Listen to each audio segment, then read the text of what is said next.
تو پھر کہنے لگے میں اگر آپ کی انجینئر کے ساتھ ایک میٹنگ کرا دوں.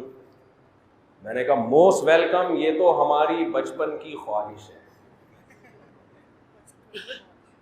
انجینئر صاحب ایسی باتوں کا جواب دیتے ہیں کہ مناظروں سے کچھ نہیں ہوتا. میں کب مناظرہ کر رہا ہوں؟ میں آپ سے وہ جو پروفیشنل مناظر ہوتے ہیں میں وہ ہوں ہی نہیں.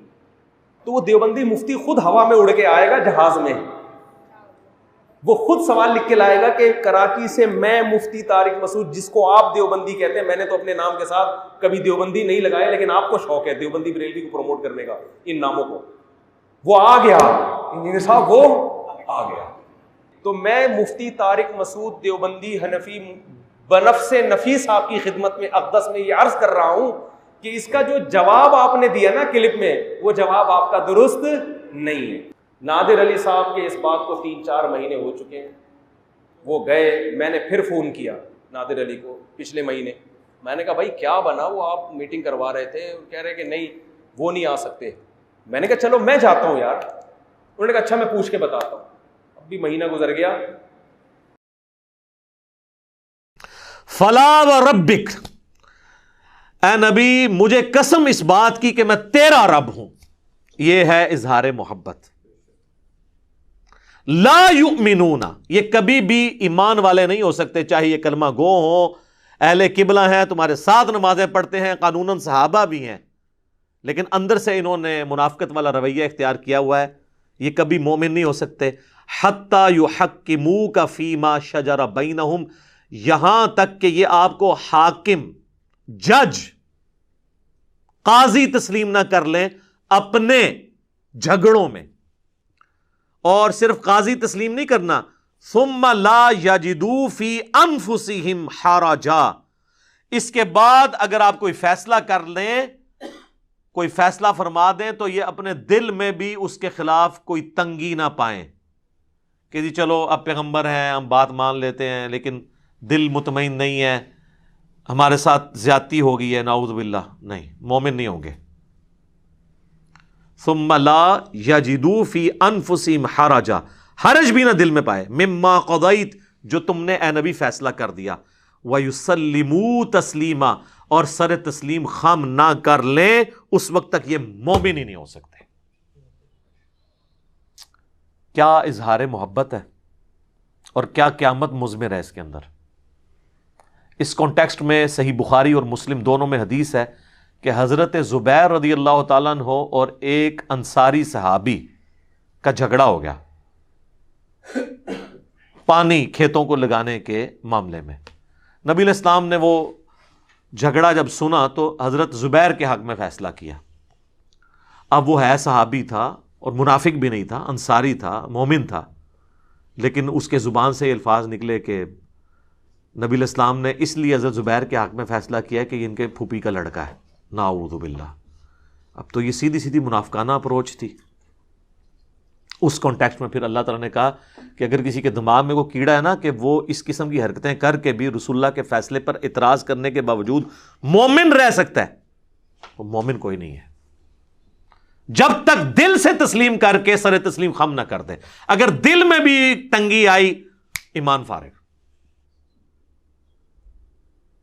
اچھا, اس کانٹیکسٹ میں ایک جعلی واقعہ ہے جو تفسیر ابن کثیر سے لوگ کوٹ کرتے ہیں, لیکن حافظ ابن کثیر نے ساتھ لکھا ہوا ہے کہ جعلی ہے واقعہ, کہ جی ایک مومن تھا, اوپر سے اندر سے منافق تھا, اس نے نبی علیہ السلام سے فیصلہ کروایا تو حضور نے یہودی کے حق میں فیصلہ کر دیا اور مسلمان کے حق میں نہیں کیا. وہ حضرت ابو بکر کے پاس آیا, انہوں نے بھی کہا کہ رسول اللہ نے جب فیصلہ کیا تو میں کون ہوتا ہوں. پھر وہ حضرت عمر کے پاس گیا تو حضرت عمر نے کہا کہ اچھا تھوڑی دیر ٹھہر, اندر گئے, تلوار لے کے اس کا گردن کاٹ دی. اور اس کی بنیاد کے اوپر یہ پورا جو ملک کے اندر ہنگامہ کھڑا کرتے ہیں نا کہ آپ قانون کو خود ہاتھ میں لیں اور جس کو آپ سمجھتے ہیں نا گستاخ رسول ہے اسے کاٹ دیں, لیکن اس میں ایک شرط ہے جو اندر چھپی ہوتی ہے کہ وہ آپ کے فرقے کا نہیں ہونا چاہیے. یعنی اشرف علی تھانوی رسول اللہ کو ماننے والے کو کاٹ دینا ہے آپ نے, چشتی رسول اللہ والے کو کہنا ہے معرفت کی بات ہے, اور چشتی رسول اللہ والی جو پارٹی کے خلاف کوئی پارٹی ہے تو وہ چشتی رسول اللہ والے کو کاٹ دے اور اشرف علی رسول اللہ کہنے والے کے بارے میں صرف نظر کرے. ساری فرقہ واریت کی جنگ ہے. اور یہ دونوں آپس میں مل کے ایک دوسرے کے ساتھ کو ایگزسٹ کریں اور غلام احمد قادیانی دجال کے ماننے والوں کو کاٹنا شروع کرتے ہیں. دعوت کہیں بھی آپ کو نظر نہیں آئے گی اور نام لیتے ہیں ختم نبوت کے. یہ جتنی تحریکیں ہیں یہ ختم نبوت تحریکیں نہیں ہیں. ختم نبوت تحریک وہ ہوگی جو قادیانیوں کو بھی غلط کہے گی اور چشتی رسول اللہ اور اشرف علی رسول اللہ پڑھوانے والوں اور ان کو انڈورس کرنے والوں کو بھی کٹہرے میں لا کے کھڑا کرے گی.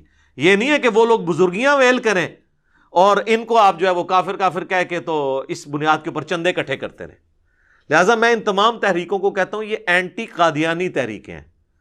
ختم نبوت تحریک صرف اس پلیٹ فارم سے ہے اللہ کے فضل سے کہ جس نے ختم نبوت کے اوپر ڈاکہ مارا ہے معرفت کے نام کے اوپر یا کشف و الہام کے نام کے اوپر یا عقیدہ امامت کی بگڑی ہوئی شکل مانتے ہوئے یا کسی بھی اور طریقے سے یا امتی نبی والا فراڈ کرتے ہوئے سب کے سب کو ایک لاٹھی سے ہانکا جائے گا.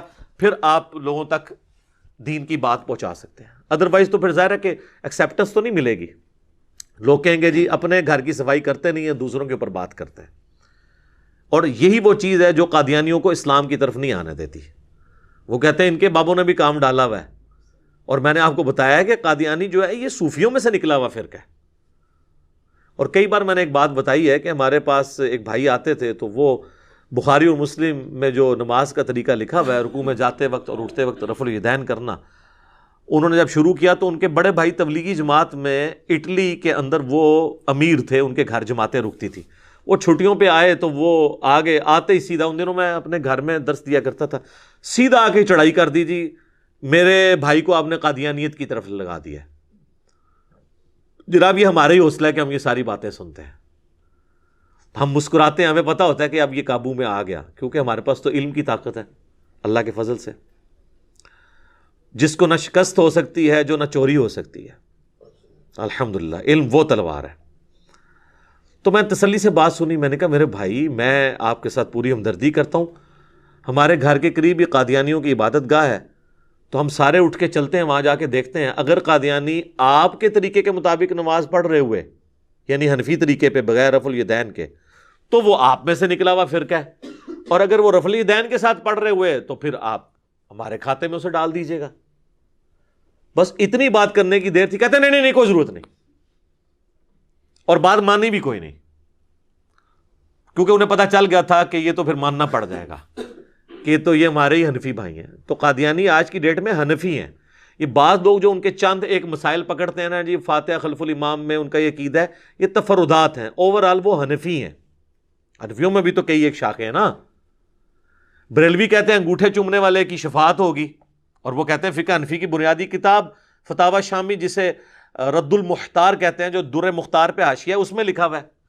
جب ہم دیوبندیوں کو دکھاتے ہیں کہ یہ تو آپ کی مشترکہ کتاب ہے اس میں لکھا ہوا ہے انگوٹھا چوما کریں، وہ کہتے ہیں جی لکھا تو ہوا ہے لیکن یہ مفتہ بھی ہی نہیں ہے. مفتہ بھی کو تو بعد میں دیکھیں گے. ابن عابدین شامی کو بیتتی کیوں نہیں کہتے؟ وہ اب اتنا بھاری ہے کہ اسے نہیں کہہ سکتے. تو انگوٹھے چومنے والے معاملے میں بریلوی درست ہیں ایز فار ایز فقہ حنفی از کنسرن. قرآن و سنت کے حساب سے نہ یہ درست ہے نہ وہ درست ہے، فقہ حنفی کے مطابق میں بات کر رہا ہوں. تو اس قسم کے نا لوگ پھر حربے اڈاپٹ کرتے ہیں. تو یہ تو قادیانیوں کی نماز کا طریقہ آپ دیکھ لیں، یہ انہی کے طریقے کے مطابق نماز پڑھتے ہیں. تو جدھر سے نکلے ہوئے ہیں انہی کے طریقے کے مطابق عمل کریں گے نا. اور میرا خیال ہے اس کو سپورٹیو وہ حدیث بھی ہو سکتی ہے جو صحیح مسلم میں ہی ہے 394 نمبر نزول عیسیٰ والے چیپٹر میں کہ قیامت کے قریب جب عیسیٰ ابن مریم تم میں اتریں گے تو وہ راوی حدیث کہتا ہے کہ وہ تمہارے رب کی کتاب اور اس کے نبی کی سنت کے مطابق تمہیں چلائیں گے. کتاب اللہ اور سنت کا ذکر بھی مسلم شریف میں موجود ہے کہ قیامت تک حضرت عیسیٰ علیہ السلام بھی نبی ہونے کے باوجود نبوت اپنی جگہ رہے گی لیکن امتی کی حیثیت سے آئیں گے. فقہ حنفی کے مطابق عمل نہیں کروائیں گے. وہ شیخ احمد سرہندی دیکھیں جن کو بریلوی دیوبندی اہل حدیث تینوں بزرگ مانتے ہیں، انہوں نے اپنے مکتوبات میں لکھا ہے کہ ہمارے بزرگوں نے کشف کے ذریعے دیکھا ہے کہ عیسیٰ ابن مریم بھی جب دنیا میں اتریں گے تو فقہ حنفی کے مطابق عمل کریں گے. پھر ان کو حیا آئی کہ یہ تو میں بہت بڑا کلیم کر رہا ہوں. انہوں نے کہا نہیں، اصل میں ہوگا یہ کہ حضرت عیسیٰ اجتہاد کریں گے اور ان کا اجتہاد بھی امام حنیفہ سے مل جائے گا. بھئی وہ راوی حدیث تو کہہ رہا ہے وہ اللہ کی کتاب اور اس کے نبی کی سنت کے مطابق عمل کریں گے, یہ بندہ 1000 سال بعد آ کے ایک نویں گل پہ چھوڑ دا ہے. کیڑا اجتہاد؟ امام حنیفہ کا اجتہاد تے اج ویلڈ نہیں رہا. ویڈیو کیمرے کا مسئلہ, کتبین پہ نماز کا مسئلہ, ریل گاڑی میں نماز کا مسئلہ, انتقال خون کا مسئلہ, پوسٹ مارٹم کا مسئلہ, اعضاء کی پیوندکاری کا مسئلہ, آج کے تو کتنے مسئلے جو ہیں رہے عقیدے تو وہ امام حنیفہ سے تو نہیں لینے, وہ تو کتاب و سنت میں پہلے ہی موجود ہیں. یہ ویسے انہوں نے چلاکی کی ہے بچنے کے لیے, ادروائز یہ پوری ایک سمجھ لیں پوری سازش کی ہے انہوں نے, کیونکہ اس کے آگے الفاظ ہیں کیٹاگوریکلی. شیخ احمد سنندی اپنے اس مکتوب میں یہ بھی لکھتے ہیں کہ اگر اس امت میں کوئی پیغمبر آتا تو وہ فقہ حنفی کے مطابق عمل کرتا. یہ بھی لکھا ہوا ہے کیٹاگوریکلی کہ فقہ حنفی میں سے ہوتا وہ جو پیغمبر ہوتا. یعنی پوری کوشش کی تھی یہ ڈاکہ مارنے دی. ویسے اگر آیا ہے نا ایک جھوٹا, وہ ہے فقہ حنفی چوں ہی آیا ہے, غلام احمد قادیانی دجال. گل ویسے ادھی ٹھیک ہی نکلی نہ دی, وہ فقہ حنفی کے مطابق ہی عمل کرتا تھا نا, حنفی تھا. غلام احمد قادیانی حنفی تھا. ابھی بھی آپ قادیانیوں کو دیکھ لیں. ہمارے پاس ایک بھائی آئے, ان کے چھوٹے بھائی جو ہیں وہ گمراہ ہو گئے انورٹڈ کامرس میں میری ویڈیوز کی وجہ سے, تو کہتے ہیں جی آپ نے میرے بھائی کو جو ہے نا قادیانیوں کے راستے پہ چلا دیا. اب میں نے اس کو بڑے مطلب آرام سے سن لیا, وہ تبلیغی جماعت سے تھے. میں نے کہا میرے بھائی کیسے؟ کہتے ہیں جی یہ تو نماز میں رفع دین کرتا ہے, رکوع میں جاتے وقت, رکوع سے اٹھتے وقت. تو میں نے کہا پھر؟ کہتا ہے یہ تو قادیانیوں کا طریقہ ہے. میں نے کہا جی قادیانیوں کی عبادت گاہ ہمارے قریب ہی, ابھی جا کے دیکھتے ہیں کہ وہ آپ کے طریقے پہ نماز پڑھ رہے ہیں یا اس طریقے پہ. اب ہونا تو چاہیے تھا جی اٹھیں, نہیں, بات مانی بھی نہیں اور پیچھے بھی ہٹ گئے. تو میرے حنفی بھائیوں, غلام احمد قادیانی دجال کے ماننے والے بالکل آپ کے طریقے پہ نماز پڑھتے ہیں, وہ اس طریقے پہ نہیں پڑھتے جو بخاری مسلم میں ہے. لہذا جو بخاری مسلم کو پڑھ لے گا نا, اس کی صرف نماز نہیں ٹھیک ہوگی, بلکہ سب سے پہلے وہ کہے گا کہ قادیانیوں کی تو نماز ہی غلط ہے. عقیدے کو تو بعد میں دیکھیں گے, ایک موٹی سی چیز جو سامنے نظر آ رہی ہے تو ان سے بچ جائے گا. بہر حنفیوں کا خدشہ ہے کہ وہ پھنس جائیں کہ یہ بھی ہمارے جو ہیں حنفی بھائی ہیں. ظاہر ہے جب آپ الزام لگائیں گے تو پھر ہم علمی بات آپ سے کریں گے. تو وہ آپ کے حنفی بھائی ہیں, وہ فقہ حنفی کے مطابق عمل کرتے ہیں. قرآن و سنت پہ نہ وہ چل رہے ہیں نہ آپ چل رہے ہیں. تو اس میں امام حنیفہ رحمہ اللہ کا کوئی قصور نہیں ہے. آج اگر عیسائی حضرت عیسیٰ علیہ السلام کے ساتھ کوئی غلط چیزیں منسوب کیے ہوئے ہیں تو عیسیٰ ابن مریم تو وجیہاً فی الدنیا والآخرہ ہے, ٹھیک ہے, اس میں تو کوئی شک نہیں ہے. دنیا اور آخرت میں اللہ کے مقرب بندوں میں سے وجاہت والے ہیں.